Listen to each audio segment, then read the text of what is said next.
From losing her virginity at the age of 14 to an extremely old man in Panama, Maddy is a very interesting character. She has no desire for career, and like most people who are Gen Z, she wants to do absolutely nothing. That's queen mentality right there, but sadly, that's one of the only commendable things about this Hispanic lady's character. Let me explain. The Big Dipper. I think Alexa Demie's portrayal of Maddy Perez has to be one of the best in a coming-of-age series I've seen in a long time. And no, this is not me being a little bit biased because I love Euphoria. It's an ongoing gag on my channel that I can't shut the fuck up about Euphoria. This is the only show from HBO that I really like. Without any further ado, let's dissect Maddy Perez's entire character from start to finish. Maddy is a prime example of what happens when you have dysfunctional parents. When we first see a flashback of her childhood, we start to learn more about her as a character. There's a lot of trauma involved that flows through her being. This is evident from her personality at East Highland with her friend group. Maddy Perez often positions herself as the queen bee amongst her friends. She has the looks, she has the popularity status, she's a cheerleader dating a jock, she's got it all going for her. That's what she wants everyone to think. But behind closed doors, like most people, there's a lot of chaos brewing. We don't really see it. She does a good job of hiding it. She puts on a mask, but sometimes due to the traumas of her past, this veneer she's carefully put on starts to crack and we start to see her true colors emerge.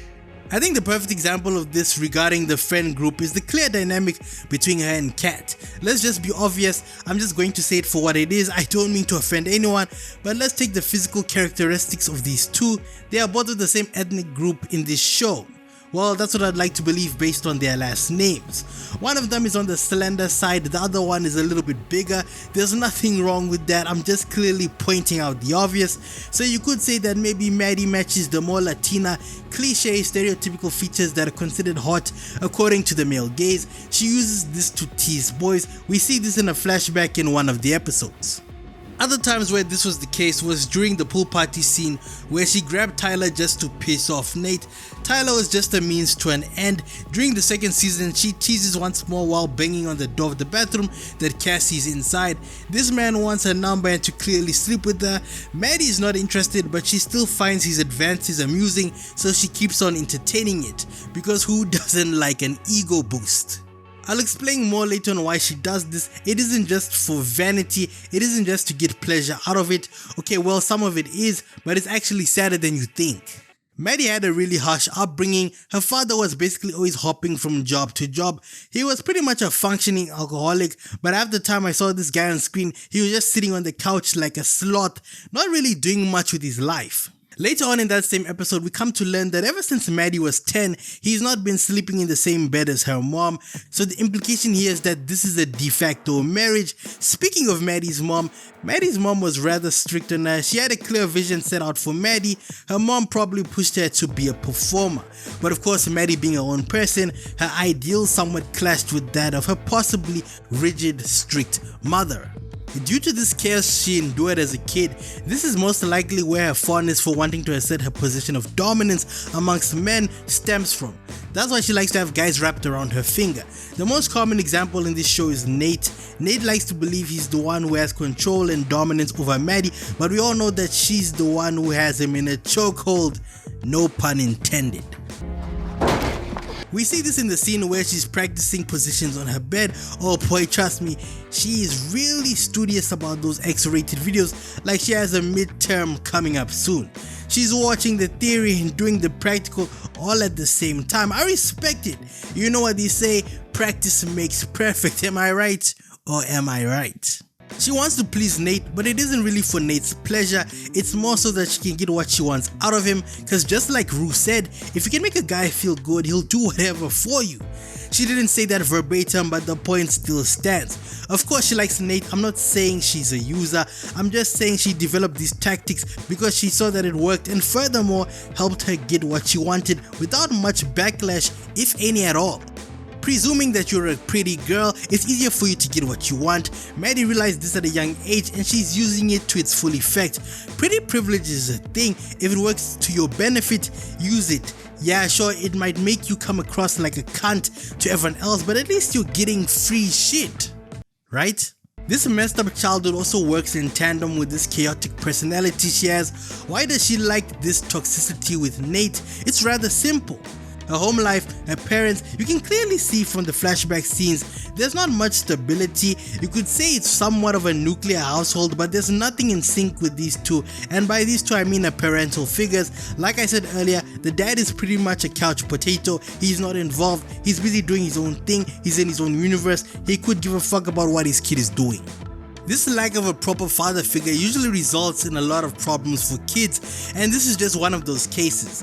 This shortage of affection from a father, or more so attention as a whole, also resulted in me understanding more as to why in episode 5 we hear Rue as a narrator saying that, oh yeah, every time when Maddy and Nate took a break, Maddy would go around with other guys, but she'll pretend like she isn't sleeping around.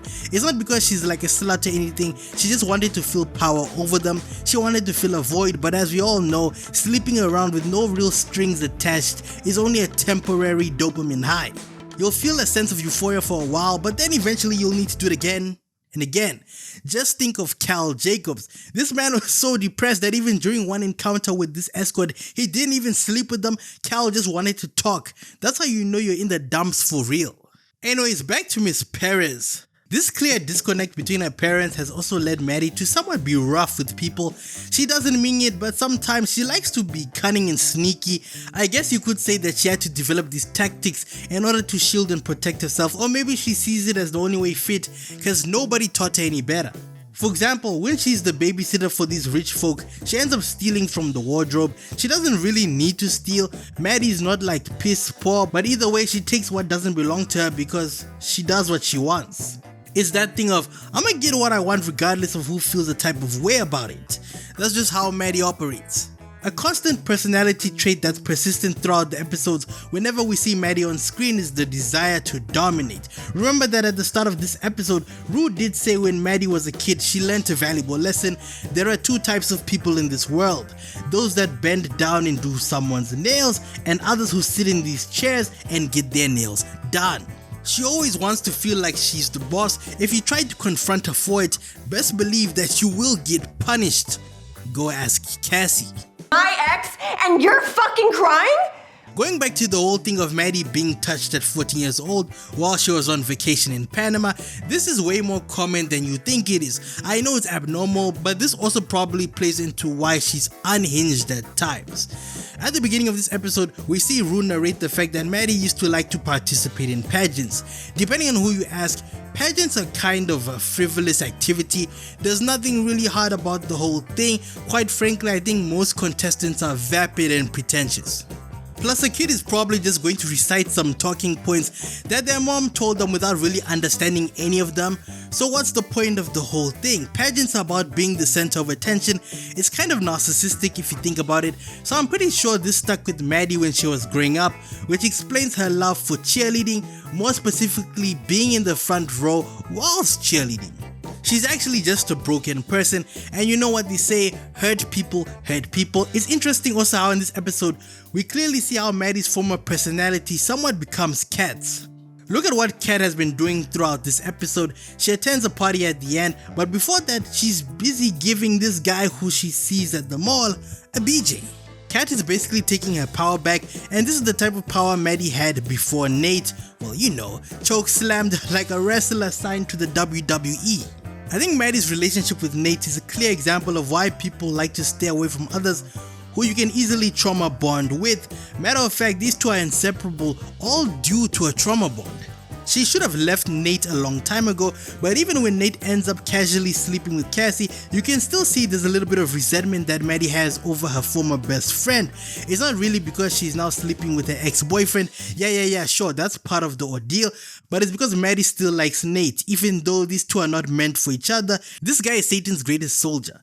He's toxic, he put his hands on her, but Maddy still likes him because Nate is one of those people that just doesn't know how to properly show his affection. He's trying to be an alpha male all the time, and it's doing him no justice. I'm not defending Nate, but this is a perfect example of when a girl is so hung up on a guy and she believes in her mind that she can quote unquote fix him. He has these toxic traits because he has his own past. He's just this terrifying guy because he's on the rainbow spectrum, but he doesn't really want to say it, if you get what I mean. There's other reasons too, but this video is not about Nathaniel. Maddy's been with him for so long, and surprisingly enough, he has been the best, well, most decent male figure of some sorts. She's probably had the best and closest bond with him because her dad is pretty much non-existent, so she doesn't want to let go of that attachment. Imagine bonding with Nate. That's how you know you're doing something wrong with your life. Nate is just this brute monster. But anywho, clothing. Even when it comes down to her wardrobe, Maddy dresses in a way that's very flaunting. I wouldn't say it's raunchy, but I would say it's very seductive.